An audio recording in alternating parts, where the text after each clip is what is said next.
Everybody, I am Dr. Shivani Bhatnagar from Department of Education, BBG University, Lucknow. Today my topic is collaborative learning. ये topic आपके ICT paper के second module में है, जिसको आज हम डिस्कस करेंगे। कोलैबोरेटिव लर्निंग क्या है? जैसा आपने जब आपको बताया गया था, कंस्ट्रक्टिविज़म को बताया गया था, तो मैंने बताया था कि उस अप्रोच के अकॉर्डिंग हमने बहुत सारे हमारे उस अप्रोच को जब हम फॉलो करते हैं तो हमने ट्रेडिशनल टीचिंग से हटके और हमने तरीके अपनाए। टीचिंग के और भी तरीके होते हैं, है ना। जैसे ट्रेडिशनल टीचिंग में क्या है, टीचर पहले पढ़ाता है, स्टूडेंट्स अपनी अपनी कैपेसिटी के हिसाब से इंडिविजुअल डिफरेंस होता है। ये मैं आपको बता चुकी हूँ कि इंडिविजुअल डिफरेंस क्या है, व्यक्तिगत भिन्नता जो बच्चों के अंदर आपस में ग्रेस्पिंग पावर हर बच्चे की अलग होती है ना। कोई बच्चा जल्दी सीखता है, कोई बच्चा देर से सीखता है। हो सकता है कि किसी बच्चे को आपकी बात समझ में ही नहीं आ रही हो, तो स्लो लर्नर है ना, तो स्लो लर्नर, थोड़े हाई लर्नर, मीडियोकर। तो इंडिविजुअल डिफरेंस के हिसाब से वो हमारी ट्रेडिशनल टीचिंग में क्या करता है, हम लोग उसको जब पढ़ाते हैं तो सब अपनी अपनी कैपेसिटी से ग्रेस्प करते हैं। अब ट्रेडिशनल टीचिंग में टीचर ने पढ़ाया, उसके बाद उसका इवैल्यूएशन होता है। इवैल्यूएशन के हिसाब से कोई भी क्वेश्चन पेपर लिया या कोई भी हमने समेटिव इवैल्यूएशन हो गया, चाहे फॉर्मेटिव इवैल्यूएशन हो गया, ये आप डिस्कस करूँगी मैं जब आपका सेकंड सेमेस्टर में आएगा कि उसमें समेटिव क्या होता है, जो साल के अंत में हम इवैल्यूएट करते हैं बच्चे को, है ना। साल के अंत में जैसे आप एग्ज़ाम देते हैं, फाइनल एग्ज़ाम जिसे कहते हैं, जिसके आधार पे आपको पास या फेल किया जाता है और आपको प्रमोट भी किया जाता है। लेकिन दूसरे एग्ज़ाम कौन से होते हैं? फॉर्मेटिव कौन से होते हैं?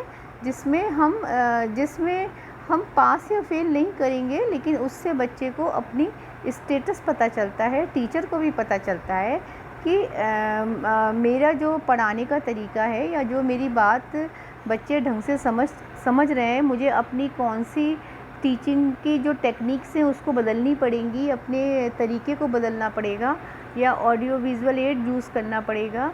तो इस सब का भी मुझे क्या होता है, तो क्या इवैल्यूएशन में ऐसा नहीं कि स्टूडेंट का ही हो रहा है। जैसे आप देखते हैं हमारा रिज़ल्ट 90% गया मेरी क्लास का, तो मुझे एक क्या मिलेगा, रीइंफोर्समेंट मिलेगा कि अगर मेरा रिज़ल्ट नहीं गया तो मुझे लगता है कि मेरे पढ़ाने में भी कहीं कुछ कमी रह गई है।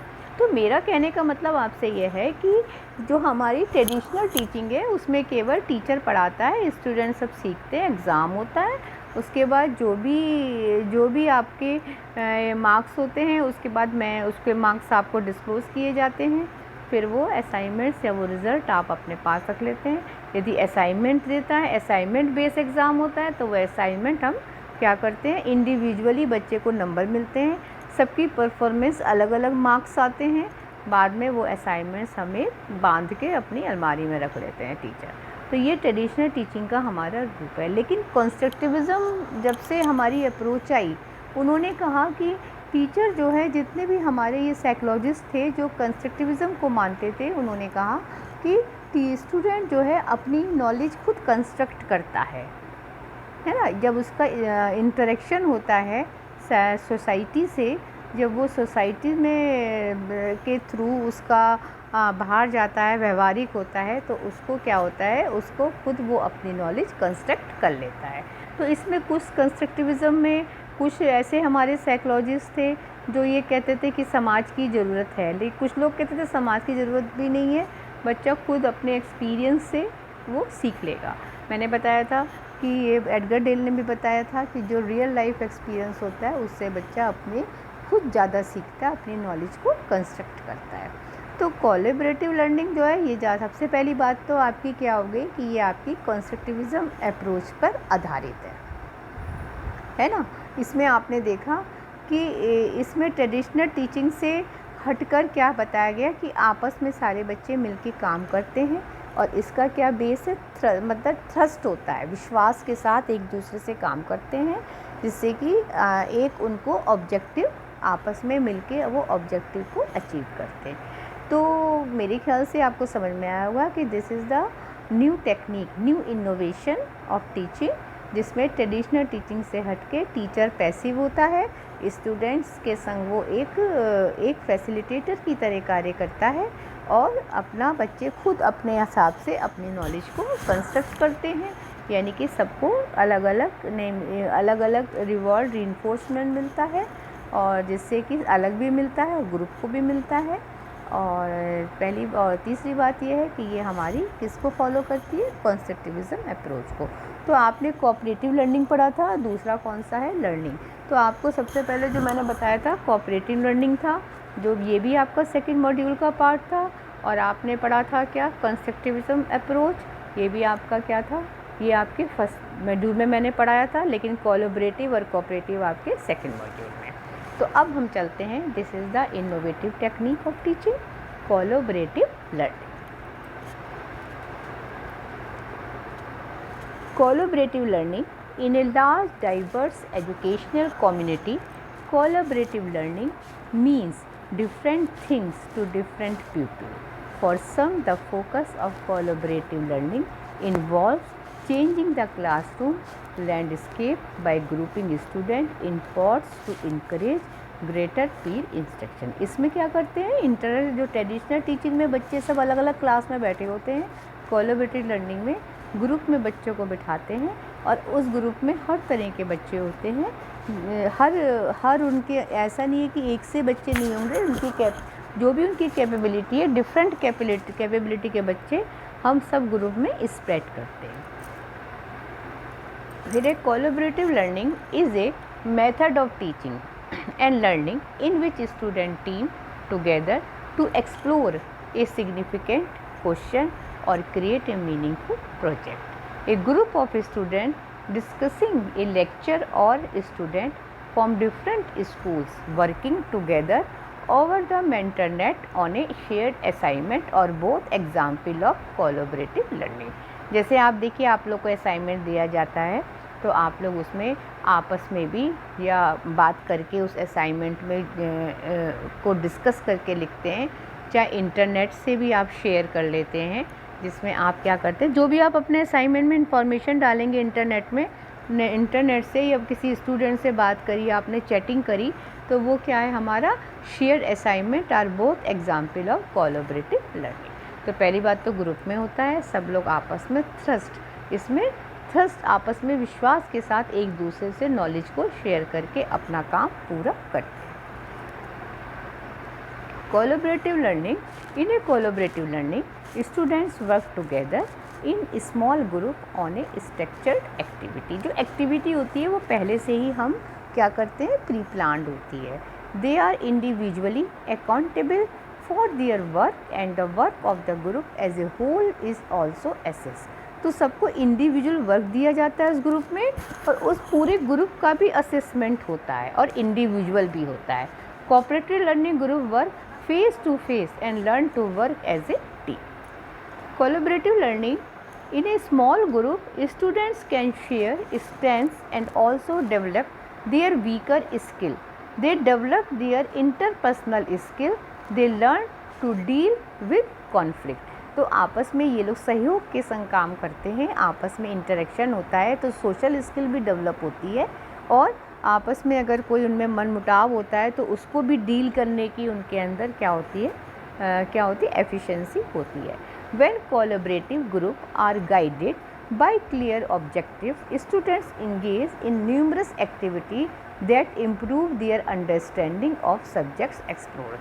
तो इसमें जो भी जब कोलैबोरेटिव लर्निंग के थ्रू बच्चे पढ़ते हैं तो उसमें क्या होता है कि आर गाइडेड, उनको पहले से उसका आपको क्या काम करना है, क्या एक्टिविटी है, उसके क्या ऑब्जेक्टिव हैं, सारी चीज़ें कर दी जाती हैं क्लियर, और numerous activity that improve their understanding of subject explored. In order to create an environment in which the collaborative learning can take place, 3 things are necessary. तो जब भी हम collaborative learning के थ्रू हम पढ़ाते हैं तो हमको 3 चीज़ों पे क्या करना है, क्योंकि जो हमें एक environment create करना पड़ेगा।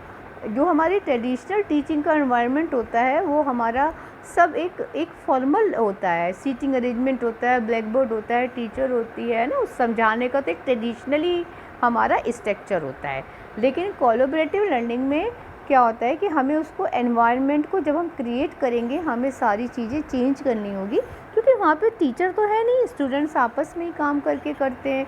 तो इसमें क्या है, हमें 3 चीज़ों का हमें ध्यान रखना पड़ेगा। First, student need to feel safe but also challenged, है ना। आप उनको फील सेफली होना चाहिए, उनको कोई डर नहीं होना चाहिए किसी काम करने में, तो उनको उसको कंफर्टेबली उस वर्क को करना है। Second, groups need to be small, है ना। Second, group needs to be small. Small क्या होता है, जैसे आपका small enough that everyone can contribute, मतलब बहुत बड़ा ग्रुप नहीं बनाना है, नंबर ऑफ़ स्टूडेंट्स आपके ज़्यादा नहीं होने चाहिए, इसको डिसाइड चाहिए जिससे कि सारे लोगों का कंट्रीब्यूशन दिखाई दे। बहुत सारे लोग होंगे तो कुछ लोग बैक बेंचर हो जाते हैं, तो सारी कम लोग होने से काम ठीक से होता है। Third, the task student work together और मस्ट बी क्लियरली डिफाइंड, सबका काम पहले से डिसाइडेड हो, ये ना हो कि सब बच्चे हैं लेकिन कुछ लोग पीछे बैठे हैं, वो काम ही नहीं कर रहे हैं। तो ये हमें क्या करना है इसमें कि सबका काम जो है डिसाइडेड हो। Also in collaborative learning small group provide a place where learner actively participate होना चाहिए, लर्नर को एक्टिवली पार्टिसिपेट करना है। Teachers become learners at time and learners something ease, तो टीचर भी जो है लर्नर उनके संग रह के काम करेगा, ऐसा नहीं है कि उसे भी सीखने को मिलता है, टीचर को भी, तो साथ में उनके ग्रुप में रहे। Respect is giving to every member, आपस में रेस्पेक्ट की फीलिंग होनी चाहिए। Project and questions interest and challenge students, diversity is celebrated and all contribution are valued. Students learn skill for resolving conflicts when they arise. Members draw upon their past experiences and knowledge. Goals are clearly defined and used as a guide. Research tools such as internet access are made available. तो इसमें सारे लोग ये तो आपको बता चुके हैं कि जो भी उनके पास एक्सपीरियंसेस है, बच्चे आपस में डिस्कस करते हैं। यदि कोई उसके बारे में ज़्यादा जानता है या उसको पहले से कहीं इन्फॉर्मेशन है तो वो उसमें शेयर करते हैं। इंटरनेट भी access are made available and internet के थ्रू भी वो उसमें कंट्रीब्यूट कर सकते हैं। जब काम करते हैं तो हमें कोई इन्फॉर्मेशन नहीं है तो हम इंटरनेट का भी यूज़ कर सकते हैं। पहली बात है कि सारे स्टूडेंट्स एक्टिव होने चाहिए और सबके काम डिसाइडेड हो। ये कैसे होगा, जब टीचर सारा कोलैबोरेटिव लर्निंग की सारी प्लानिंग पहले से ही कर लेगी। Difference in collaborative learning and traditional approach. Collaborative learning differ from traditional teaching approaches because students work together rather than compete with each other individually. मतलब आपस में कोलैबोरेटिव लर्निंग में क्या होता है कि ये इसलिए डिफरेंट है कि इसमें स्टूडेंट सब साथ में काम करते हैं, मतलब एक दूसरे से ये नहीं प्रतिस्पर्धा की भावना हो, है ना, कंपटीशन का हो। तो collaborative learning can take place anytime students work together, for example when they help each other with homework। जैसे हम ये हमेशा हम होमवर्क करते हैं तो होमवर्क पूरा करने में हम एक दूसरे की हेल्प करते हैं। कोई भी अगर हम असाइनमेंट दे दिया तो आप अपने और से उससे डिस्कस कर सकते हैं कहाँ से आपने मैटर लिया, नेट से लिया, कौन सी वेबसाइट से लिया, है ना, लिंक भेज दो हमें, तो आप लोग एक आपस में एक सहयोग की भावना से होमवर्क कर रहे हैं। Collaborative learning take place when student work together in the same place on a structured project in small group. तो ये भी कोलैबोरेटिव लर्निंग है कि हम कोई प्रोजेक्ट देते हैं तो सब आपस में उस प्रोजेक्ट को कई सारे लोग मिलके काम करते हैं, बहुत सारे स्टूडेंट ग्रुप बना दिए जाते हैं। तो ये भी हमारी क्या है, कोलैबोरेटिव लर्निंग है। तो आपने देखा कि ट्रेडिशनल टीचिंग में जैसे सब अपना अपना काम करते हैं, सब में एक दूसरे से शेयर नहीं करते हैं, कोई कंपटीशन होता है ना कि उसके नंबर ज़्यादा ना आ जाए, इसमें ये चीज़ नहीं है। कोलैबोरेटिव लर्निंग में हम लोग सब आपस में क्या करते हैं, मिलके काम करते हैं। इसके बाद आपका ये mix skill group can be specially helpful in students in developing their social abilities. तो ये ध्यान रखिए कि जो हमारी स्किल्स हैं वो मिक्स्ड हैं, मतलब सारे बच्चे हर तरह के स्टूडेंट्स उस ग्रुप में होने चाहिए, है ना, जिसके अंदर डिफरेंट कैपेसिटी डिफरेंट स्किल हो। मान लो किसी के अंदर राइटिंग अच्छी है तो वो भी होना चाहिए, कोई रिसोर्सफुल है, किसी को इंटरनेट को एक्सेस करने की जानकारी है। मान लो 5 बच्चे क्लास में ऐसे हैं तो उनको अलग अलग ग्रुप में हम डिस्ट्रीब्यूट कर देंगे। The skill needed to work together in group are quite distinct from those used to succeed in writing a paper on one's own or completing most homework or seat work assignment. तो ये भी है कि भाई work together कर रहे हैं, आपस में मिलके काम कर रहे हैं, लेकिन ये भी देखना है कि writing paper on one's own or completing most homework or neat work assignment, seat work assignment. तो ये सारी चीज़ें ध्यान में रखनी है। तो ये इसमें ट्रेडिशनल और कोऑपरेटिव लर्निंग में डिफरेंस है। In world there being a team player is often a key part of collaborative learning is a very useful and relevant tool because it is just one of the set of tools. However, it can easily be integrated into a class that uses multiple approaches. For some assignment, individual work may be most efficient while the other cooperative group work best. तो example आपका कि क्या है collaborative learning का।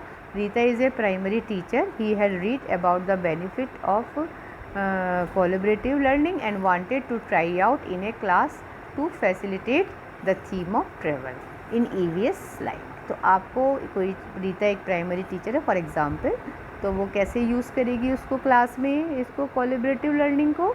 Example of collaborative learning, place visit bye you and your family member. How is this place different from A town, city, village? Place visited by you and your family member. How is the place different from a town, city, villages? A famous dish item of that place, language spoken. The technique used by Rita and this example is called the think, pair, share. तो technique of collaborative learning, तो ये भी आता है कि collaborative learning की technique क्या है। देखिए कोलैबोरेटिव लर्निंग तो एक इसका टाइप ऑफ टीचिंग अप्रोच है। अब इसको हम कैसे इम्प्लीमेंट करेंगे, है ना। जैसे हम लोग जो ट्रेडिशनल टीचिंग होती है उसमें मेथड है, टीचिंग मेथड का नाम है आपका लेक्चर मेथड, ट्रेडिशनल टीचिंग की। अब लेक्चर मेथड से टीचर क्लास में पढ़ा रही है तो ये तो नाम हो गया। अब मैं उसको implementation of teaching method is known as teaching technique. किस तरह से उसको, अगर एक ही मेथड से 2 टीचर पढ़ा रहे हैं, मैं भी लेक्चर मेथड से पढ़ा रही हूँ, दूसरी क्लास में बी सेक्शन में दूसरी टीचर यही टॉपिक लेक्चर मेथड से पढ़ा रही है, तो आप देखिए उसका जो रिफ्लेक्शन है दोनों का अलग होगा, क्योंकि इम्प्लीमेंटेशन इज़ वेरी इम्पॉर्टेंट कि किस तरह से वो इम्प्लीमेंट कर रही है टीचर। आप देखिए किसी क्लास में सेक्शन ए बहुत शैतान बच्चों का क्लास है, तो हम देखते हैं एक टीचर जाती है तो क्लास इतनी डिस्टर्ब रहती है, शोर मच रहा है, दूसरी टीचर जाती है वही क्लास चुप बैठी है। तो ऐसा क्यों? क्लास वही है, टीचर ही तो बदल रही है, पढ़ाने का भाई वही यूज़ भी वही कर रही है मेथड। तो ये क्या रीज़न है इसमें कि टेक्निक इज़ वेरी इंपॉर्टेंट। तो इसी तरह से कोलैबोरेटिव लर्निंग एक टाइप है, इनोवेशन है, अप्रोच है। अब उसको हम इम्प्लीमेंट कैसे करेंगे?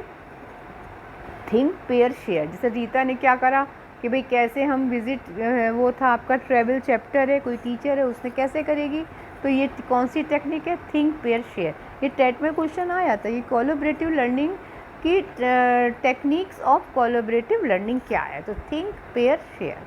तो इसको हम डिटेल में आगे लेते हैं कि थिंक, पेयर, शेयर क्या है। थिंक क्या है? Student think independently about the question that has been posted, forming ideas of their own। तो सबसे पहले तो उसको सोचना होगा कि जो भी उसके सामने क्वेश्चन है। Think, pair, student are grouped in pairs to discuss their thoughts. This step allows students to articulate their ideas and to consider those of other। फिर क्या करेंगे? ग्रुपिंग में, जब पहले तो क्वेश्चन पढ़ा भाई क्या मिला हमें असाइनमेंट में, उसके बाद हमने क्या करा भाई, कैसे करा हमने कि भाई उनको ग्रुप में, अब उन्होंने क्या करा? थिंक, सोचा, पेयर, ग्रुप की पेयरिंग हुई। इसके बाद share, students pair share their ideas with the larger group such as a whole class Often students are more comfortable presenting ideas to a group with the support of partner. तो सब आपस में share करते हैं अपने ideas को। कुछ बच्चे कंफर्टेबल होते हैं, कुछ बच्चों को आइडियाज़ होते हैं लेकिन वो शेयर नहीं करते हैं। तो सबको इसने तभी कहा कि ग्रुप में हर तरह के स्टूडेंट्स होने चाहिए। In addition commerce students ideas have been more refined through this 3 step process. तो उसमें कॉमर्स में भी हम इसका यूज़ करते हैं, ज़्यादा इफ़ेक्टिवली होता है। तो ये आप ध्यान रखेंगे। थिंक पेयर शेयर, पहले सोचा जाता है जो भी असाइनमेंट है, जो भी प्रोजेक्ट है, उसके बाद ग्रुपिंग होती है, उसके बाद आपस में सारे बच्चे शेयर करते हैं। इसके बाद अब आपका है research suggested the collaborative learning bring positive result. तो बहुत से रिसर्चेज हुई जिससे हमने देखा कि अगर ट्रेडिशनल से पढ़ाया जाए और कोलैबोरेटिव से पढ़ाया जाए तो सक्सेसफुल होती है। तो जैसे deeper understanding of content, increase overall achievement in grades, improve self esteem, higher motivation to remain on task. तो इतना अच्छा लगा कि अगर हमने ट्रेडिशनल टीचिंग के बजाय कोलैबोरेटिव लर्निंग से पढ़ाते हैं तो बच्चे को ज़्यादा अंडरस्टैंडिंग होती है पाठ्य वस्तु की, है ना, इंक्रीज़, और उनका अचीवमेंट भी बढ़ता है क्योंकि सेल्फ कंस्ट्रक्ट नॉलेज हो रही है ना। तो ये मैंने आपको सबसे शुरुआत में बताया था कि ये खुद कंस्ट्रक्ट कर रहा है, टीचर नहीं पढ़ा रही है, वो खुद ही अपने एक्सपीरियंस से, आपस में वार्तालाप से, डिस्कशन से खुद ही सीख रहा है। और higher motivation to remain on task, और उनको हायर मोटिवेशन भी मिलता है। सेल्फ इस्टीम, आपस में उनका आत्मविश्वास बढ़ता है। तो collaborative learning help student become actively and constructively involved in content, to take ownership of their own learning and resolve group conflict and improve teamwork skill। तो इसमें आपने देखा कि हम जो भी बच्चा है वो अपने उससे कंस्ट्रक्ट कर रहा है, तो हमें लगता है कि वो आपस में डिस्कशन करता है, उसका आत्मविश्वास बढ़ रहा है और उसको कंटेंट की ज़्यादा डीपली नॉलेज भी हो रही है। तो आपस में जो अगर कोई भेदभाव होता है या कुछ मतभेद होता है तो उसमें उनको अब सोशल स्किल डेवलप हो रही है। तो ये रिसर्च ने बताया कि हम इससे पढ़ा जाए तो बच्चे में ये क्वालिटीज़ डेवलप हो जाएंगी। इसके बाद आपने I swim, you sing, you sing, I sing, ये कोलैबोरेटिव लर्निंग नहीं है ना, कि मैं आई सिंग, you sing, you sing, I सिंग, बल्कि कोलैबोरेटिव लर्निंग क्या है? Smart ones tutor the slow ones, collaborative learning. इसके एडवांटेजेस क्या हैं? Collaborative learning is fun, so students enjoy it and are more motivated.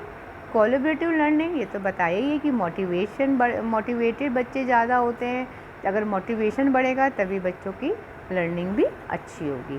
Collaborative learning is interactive, so students are engaged, active participants in the learning. Collaborative learning allows discussion and critical thinking, so student will learn more and remember what they have learned for a longer period of times. Collaborative learning requires student to learn to work together, which is an important skill for their future. तो ये सारी critical thinking बढ़ती है, discussion करने की क्षमता बढ़ती है, आपस में संग साथ रह के काम करते हैं, सोशल स्किल डेवलप होते हैं, इंटरेक्टिव होते हैं। ये सब इनकी क्या है? एडवांटेजेस हैं कि क्या हमारे इससे फ़ायदे। इसके बाद इसमें when students are working towards a common goal, academic work become an actively value by peer, student are motivated to help one another learn, students are able to translate the teachers language into student language for one other students to explain to one another student to their own learning। तो ये आपने देखा इतनी सारी इनको benefits होते हैं अगर हम कोलैबोरेटिव लर्निंग से पढ़ाते हैं। वैसे हम लोग का इतना वास्ट कोर्स है कि कोलैबोरेटिव लर्निंग से अगर हम पढ़ना चाहें तो कोर्स में कंप्लीट करने में प्रॉब्लम होगी टीचर को, लेकिन फिर भी टीचर को अपने पाठ्यक्रम से, कोर्स में से कुछ टॉपिक ऐसे निकालने चाहिए जो हम बच्चे को दे दें, बच्चे आपस में खुद ही डिस्कशन करके उसका रिपोर्ट तैयार करें। तो उससे हम क्या करते हैं कि कैसे हम उसको देंगे, लेकिन ये जो क्वालिटी है वो टीचर में होनी चाहिए कि वो कैसे उस टॉपिक को क्या करेगी, चूज़ करेगी। इसके बाद आपका जो नेक्स्ट है रोल ऑफ टीचर। टीचर का भाई रोल क्या है? अब आपके दिमाग में ये हो रहा है कि जब सारे काम बच्चे कर रहे हैं और टीचर खाली उनको एक्टिविटी दे रही है, तो टीचर का क्या काम है? टीचर का काम क्या है? ये बहुत इंपॉर्टेंट है कि teacher role is very important in collaborative learning. To have an effective collaborative learning group, teacher must know their student well. पहले तो उसको सारे बच्चे की जानकारी होनी चाहिए भाई कि कौन सा बच्चे के अंदर कौन सी क्वालिटी है, कौन बच्चा क्या काम अच्छे से कर लेगा। Grouping of student can be A difficult process and must be handle with care. Group का भाई पहले तो उसको समझना है सारे बच्चों को कि हम सारे बच्चे कितने, उन बच्चों की क्या क्या क्वालिटीज़ है। फिर ग्रुप कैसा करना कि हर ग्रुप में हर तरह के बच्चे हों। Teacher must considered a different learning skill, cultural background, personalities and even gender when arranging the collaborative group. मतलब हर तरह के बच्चे हों, हर तरह के बैकग्राउंड के हों, हर तरह की पर्सनैलिटी के हों, और हर तरह से उनका मतलब जेंडर की बॉयज़ गर्ल्स, हर तरह बॉयज़ भी हों गर्ल्स भी हों, अपना डिस्ट्रीब्यूशन कुछ ऐसे रखे। इसके बाद फिर आपका the children will learn from their peers and eventually will become less depend on the teacher for help, है ना। Instant will learn to solve a problem with the help of peer. मतलब प्रॉब्लम टीचर पे depend नहीं होते हैं, बच्चे खुद आपस में इंटरनेट के थ्रू आपस में इंटरेक्शन करते हैं या कोई कंटेंट लाते हैं, सब आपस में करके उस टॉपिक को कंप्लीट करते हैं। तो principle of collaborative learning, positive interdependence, ये बहुत इंपॉर्टेंट है, आपसे पूछा जाता है, लॉन्ग क्वेश्चन में भी आता है कि इसके कोलैबोरेटिव लर्निंग के प्रिंसिपल्स क्या हैं। तो आपको जैसा क्वेश्चन है, अगर खाली नाम पूछें तो आप खाली नाम लिख देंगे, नहीं तो आप इसके बारे में, लंबा क्वेश्चन है, लॉन्ग क्वेश्चन है, तो आप इसको थोड़ा सा डिटेल करेंगे। तो पॉजिटिव है, सब आपस में स्वतंत्र हैं, फेस टू फेस इंटरेक्शन है, इंडिविजुअल एंड ग्रुप अकाउंटेबिलिटी है, सबकी आपस अपने लिए भी है भाई, अपना काम भी है, और पूरे ग्रुप ने जो मिलके करा है दोनों में उनकी रिस्पॉन्सिबिलिटी है। Interpersonal and small group skill, आपस में उनके जो रिलेशंस हैं, कॉन्फ्लिक्ट्स हैं, सोशल स्किल्स है, वो डेवलप होता है। ग्रुप प्रोसेसिंग तो होता ही है जब ग्रुप में काम होता है। तो ये इसके प्रिंसिपल हैं। इसको मैं समझती हूँ समझ में आ रहा होगा। ये पॉइंट्स ही अपने में क्लियर हैं ही कि भाई आप सब मैंने क्लियर भी करें पीछे कि आपस में मिलजुल के काम करते हैं। भाई कोलैबोरेटिव लर्निंग है किसकी, किस अप्रोच को फॉलो कर रही है? कंस्ट्रक्टिविज़म अप्रोच को कर रही है। इसमें टीचर तो पैसिव है ही है, ये तो आप ध्यान ही रखिए, टीचर स्टूडेंट्स ही इसमें मिलजुल के काम करते हैं। पॉजिटिव इंडिपेंडेंस क्या है? It includes sharing A common team goal, objective sharing common resources, creating common identity for a group है, और and member of the group selected by the members and so on. The emphasis on positive emotions and attitude reflected through helping encouraging each other. तो positive independence का मतलब यही है कि आपस में बच्चे कैसे हों कि common goal, sharing A common team goal, objective, sharing A common resources, creating the common identity for a group. मतलब एक ग्रुप से उनकी आइडेंटिटी होती है, जैसे तो आप किस ग्रुप में हैं तो नाम भी रख सकते हैं ग्रुप का, तो बच्चों की आइडेंटिटी उस ग्रुप का है, तो इंडिविजुअल भी उनकी वो है और आपस में भी। Emphasis on A positive emotions and attitude reflected through helping encouraging each other. तो अब एक दूसरे दोस्तों को भी अपने आपस में भी ये लोग क्या करते हैं, फ्रेंड्स जो ग्रुप के मेंबर्स होते हैं, एक दूसरे को हम इनकरेज करते हैं। अब है आपका ये पॉजिटिव इंडिपेंडेंस में student must feel they need each other in order to complete the group task, mutual goal, joint reverse, shared materials and information, assigned roles. तो ये सब क्या है हमारे पॉजिटिव इंडिपेंडेंस का वो। Face to face interaction, student promote each other learning by helping, sharing and encouraging efforts to learn. तो ये क्या है कि इसमें students explain, discuss and teach what they know to classmate. Teacher structure the group so that students sit knee to knee and talk through each aspects of assignment. इसमें क्या है आपका कि हम जो भी स्टूडेंट्स आपस में जब इनका जो अरेंजमेंट है बैठने का वो कैसा होना चाहिए। जैसे ट्रेडिशनल टीचिंग में तो हम लोग के सीटिंग अरेंजमेंट अलग ही होता है, इसमें क्या करते हैं कि डिस्कशन करना है तो बच्चे क्या करेंगे कि स्टूडेंट आपस में टॉक करें और through each aspects of the assignment का जो भी असाइनमेंट मिला है, जो भी प्रोजेक्ट मिला है, उसको हम क्या करेंगे, आपस में वो लोग डिस्कस करें। तो फेस टू फेस तो इंटरेक्शन होने, individual and group accountability, it is a important that there is a task for each one and also there is a some tasks to be completed as a group together.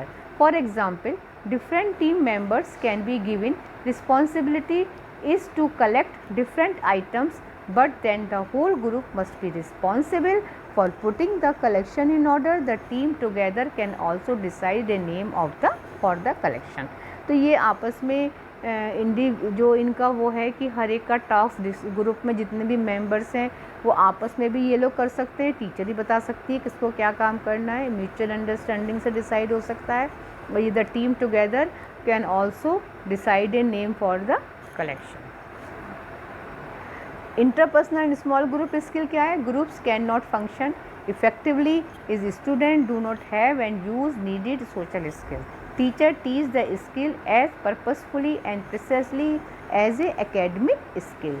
Collaborative skill include leadership, decision making, trust building, communication and conflict management skill. तो ये आपने देखा। Group processing क्या है? Group need specific time to discuss how well they are achieving their goals and maintaining effective working relationship among members. Teacher structure group processing by assigning the task like list 3 member action and help the group the successful and list 1 action that could be added to make the group even more successful tomorrow. तो ये आपने देखा कि इसमें सब group processing में कि teacher को सब वर्क करना होता है कि लिस्ट बनानी है मेंबर का, कौन से मेंबर क्या वर्क करेगा, ये तो list 1 action that could be added to make the group even more successful tomorrow. तो ये आपने देखा कि 5 इसके प्रिंसिपल हैं जो हमारे क्या कर रहे हैं इसके कोलैबोरेटिव लर्निंग। ये बहुत आता है कि 5 प्रिंसिपल या तो एक्सप्लेन 5 प्रिंसिपल ऑफ या नेम लिखने को आता है, तो ये ध्यान रखिएगा। इंटरपर्सनल है, प्रोसेसिंग है ये। टू कंक्लूड, लास्ट में हम देखते हैं कि क्या है। Cooperative learning is about supporting the children work in team small और big. Cooperative learning has social benefit as well as academic, ये आप पढ़ चुके हैं। Cooperative learning on the essential element of cooperative learning is a development of the social skill. Children learn to take risks and our prayer for their contribution. They are able to see point of view other than their own. Such benefits contribute to the overall satisfaction of learning and schooling. तो आपने देखा कि cooperative learning में आपने ये सारा पढ़ा था कि कोऑपरेटिव लर्निंग क्या है। इसके बाद हम देखते हैं कि इसमें हमने देखा कि आपका जो भी हमारी कोऑपरेटिव लर्निंग और इसमें जो डिफरेंस बताया कि कोऑपरेटिव लर्निंग में भी ये दोनों ही हमारे कंस्ट्रक्टिविज़म अप्रोच का ही पार्ट है ना। ऐसा नहीं है कि हम ये सोचें कि कोऑपरेटिव लर्निंग और ये कोलैबोरेटिव लर्निंग उसमें जो मेन है कि इसमें सब सहयोग से कोई काम पूरा कर रहे हैं, इसमें सब करते अपना है कोलैबोरेटिव लर्निंग में, लेकिन ट्रस्ट एक दूसरे पे विश्वास के साथ और एक दूसरे के हम हेल्प के संग वो लोग काम करते हैं। तो आपको इसमें मेनली जो आपने पढ़ा, इसमें आपने पढ़ा क्या है ये, किसे कहते हैं, इसके प्रिंसिपल क्या हैं, इसको कौन से क्या इसकी थीम है कि भाई ये जो है बताया गया कि टीचर इसके अंदर पैसिव होता है, प्लानिंग करता है, ऑब्जेक्टिव डिसाइड करता है, एक्टिविटी डिसाइड करता है, असाइनमेंट की सारी ग्रुपिंग करता है, ग्रुप में बच्चे हर तरह के बच्चे होने चाहिए, टीचर का रोल ये है। लेकिन काम कंप्लीट करने में वो सब टीचर क्या स्टूडेंट्स क्या करते हैं, आपस में मिलजुल कर काम करते हैं। इसमें ऐसा नहीं है कि टीचर जो है कुछ इन्फॉर्मेशन दे, केवल वो हेल्प करती है। तो आपने देखा इसमें कि हम लोग जो भी वर्क कर रहे हैं, टीचर को चाहिए कि हमें कभी कभी कंस्ट्रक्टिविज़म अप्रोच के थ्रू भी हमको कोई टॉपिक चूज़ करना चाहिए, क्योंकि ये माना जाता है कि बच्चा खुद अपनी नॉलेज कंस्ट्रक्ट करता है तो उसको कंटेंट की डीप नॉलेज होती है और उसको वो पढ़ाया हुआ या समझा गया जो ज्ञान है वो बहुत देर तक उसके मस्तिष्क में रहता है।